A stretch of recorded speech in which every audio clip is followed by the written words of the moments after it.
Guys, আজকে আমি এসেছি আমাদের দেশি জনগোষ্ঠী মঞ্চ উদযাপনে। দেখতে পাচ্ছেন আপনারা, দেখেন আমি তো পরের বছর আপনাদেরকে দেখিয়ে দিয়েছিলাম যে মঞ্চ উদযাপনে আপনি কি কি দেখাচ্ছিলাম। তো আজকে দেশি পিঠা, তারপরে ছেঁকা, তারপরে সিঁদুর এইগুলো খাওয়ানো হবে। তো আপনাদের সবকিছু স্পষ্টভাবে দেখিয়ে দিবো। এই সাইডটা দেখতে পাচ্ছেন আপনারা, নাঙ্গল সবই আছে এই জায়গায়। আমার সাথে দেখেন, আমি ভিডিওটা ফার্স্ট থেকে লাস্ট পর্যন্ত দেখেন, আমি সবকিছু স্পষ্টভাবে দেখিয়ে দিলাম। ভুলবেন না, ছেঁকা রয়েছে আপনাদেরকে দেখিয়ে দিবো, সিঁদুর, ছেঁকা, তারপরে এখানে দেশি পিঠা, তা আপনাদেরকে সবকিছু দেখিয়ে দিবো।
তো গাছ আপনাদেরকে নাচগুলো তো সব নাচই দেখিয়ে দিলাম। এখন আমাদের ঘরোয়া নাচ হবে আর কি। তো আপনাদেরকে ঘরোয়া নাচগুলো দেখিয়ে দিচ্ছি, আমাদের দেশি নাচ আর কি। তো দেখে দিচ্ছি আপনাদেরকে, গান গেয়ে নাচবে।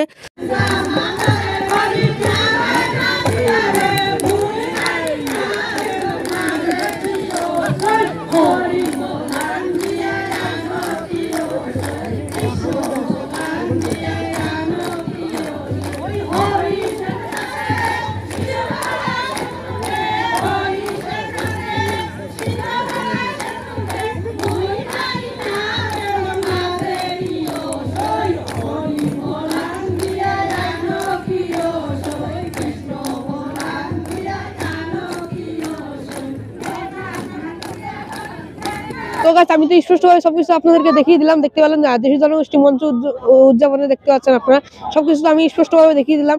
আমার চ্যানেলের নাম হলো আসাম ব্লগ 22। ইউটিউব চ্যানেলটা সাবস্ক্রাইব করুন, ফেসবুক পেজটা ফলো করবেন, আর বেশি বেশি ভিডিওটা শেয়ার করুন, অন্যান্য দেখতে পারে। তো ভালো থাকেন, সুস্থ থাকেন, দেখা হচ্ছে নেক্সট পার্টে।